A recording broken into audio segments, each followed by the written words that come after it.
Hello, my name is Liam, and today I'm going to be talking about Lost Season 1, Episode 7, which is titled The Moth. Uh, of course, as usual, this review is going to have spoilers, not just for this episode, but for the rest of the show Lost. Okay, this episode is, of course, Charlie's first flashback episode. We did get a little flashback for Charlie in, I think, Pilot Part 2, when we saw him on the plane.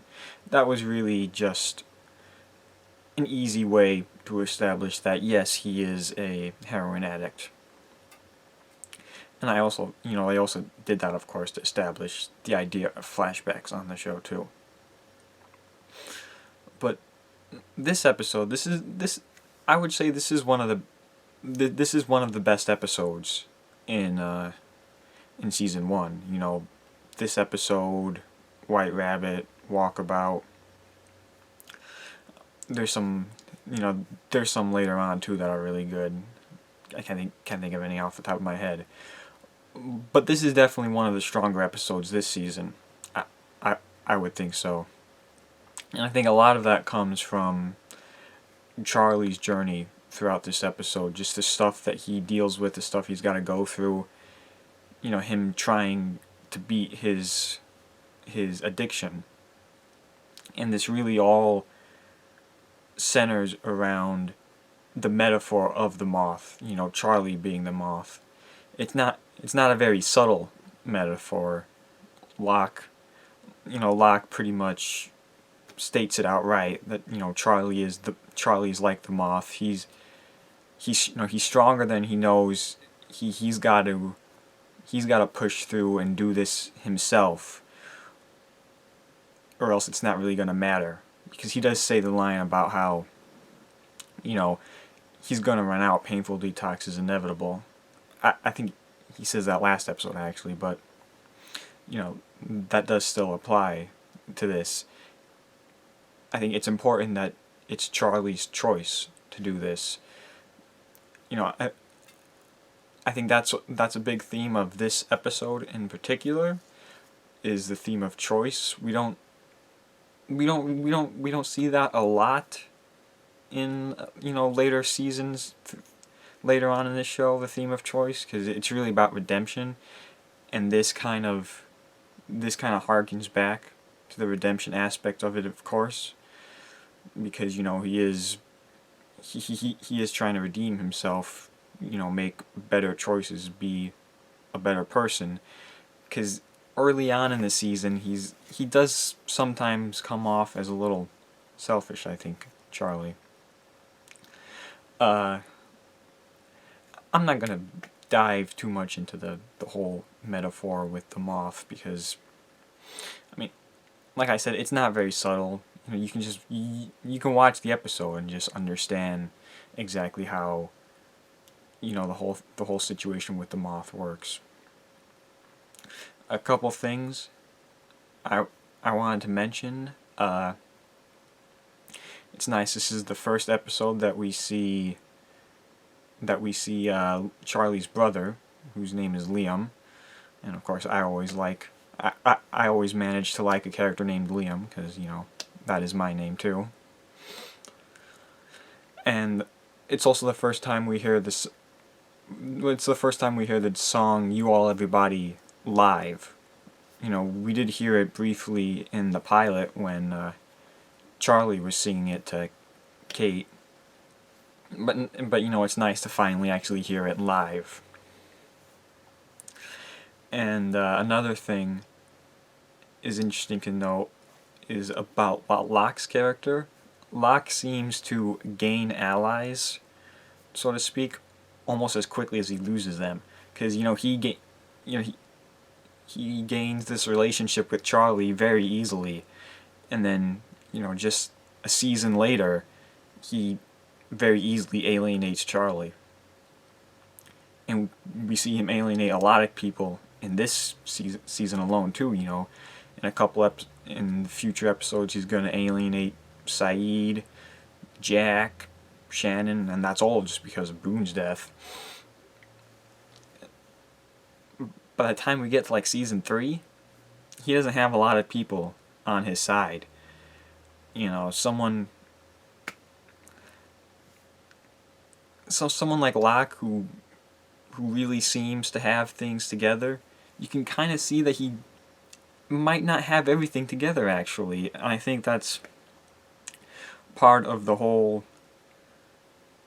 I want to say almost tragedy of Locke, is that we don't really, he's kind of, like, who he really is kind of hidden beneath this almost facade that he's putting on. Because I don't see Locke as a character who understands what's happening to him, who knows what's going on, who knows everything. I see him as putting on a show, pretending he has everything figured out. I'll get more into this, once we get another another good Locke episode, probably like Ex Machina. I'll get into this more.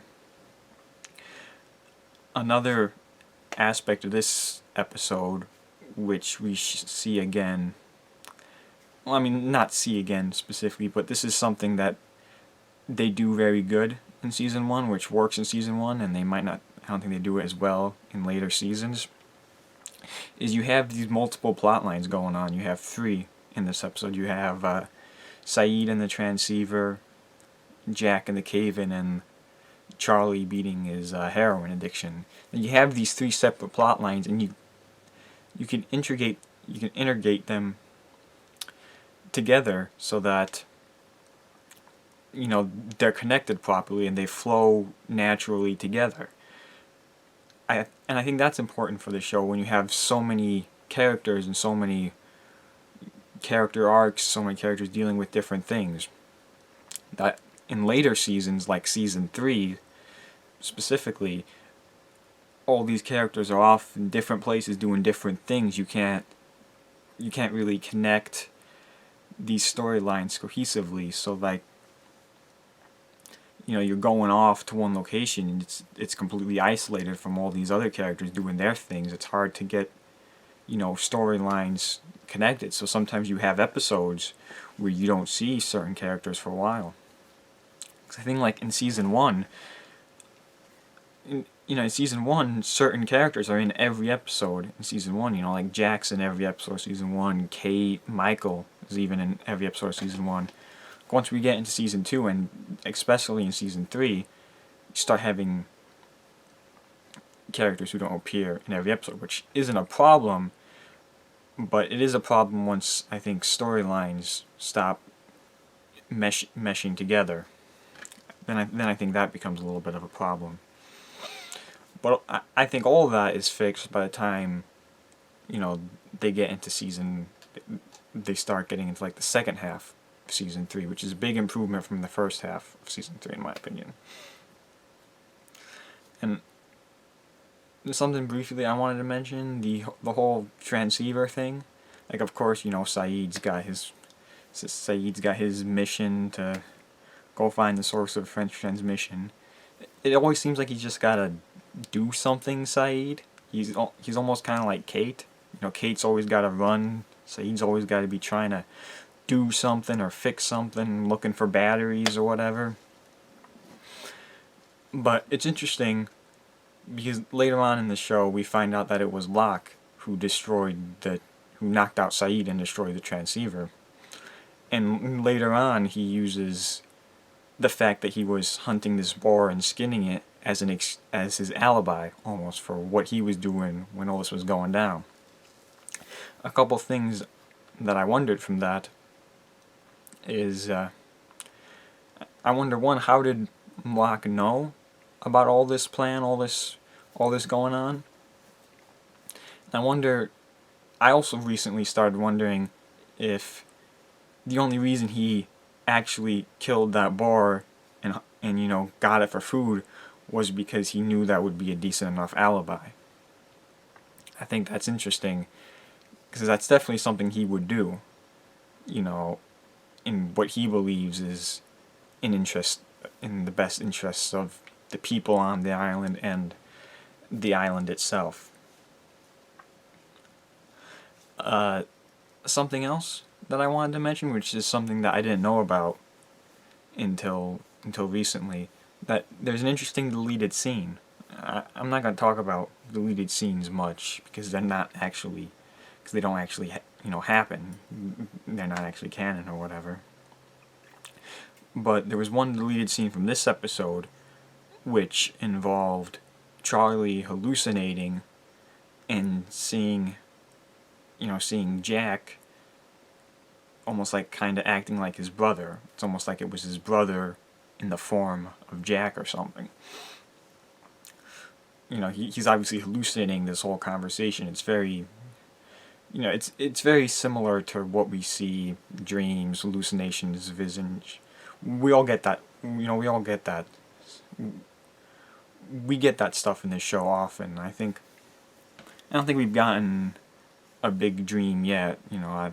I think, I'm not sure, but I think Claire's episodes might be the first dream or vision or hallucination that we actually have on the show. But this one is kind of significant because when Charlie finally does go in to rescue Jack, Jack asks him, "Have you been having any hallucinations?" In which Charlie apparently jokingly replies, "You mean besides the conversation I had with you in the jungle 10 minutes ago?" So I wonder if this was a line that made it into the show despite that scene being cut, or was this a line added in, in like reference to that scene as like a joke about that scene not having been in the show. I think either scenario is interesting for how they decided to go about that scene in particular. Yeah, I think that's going to be about all I have to say for that episode, and I'll see you later.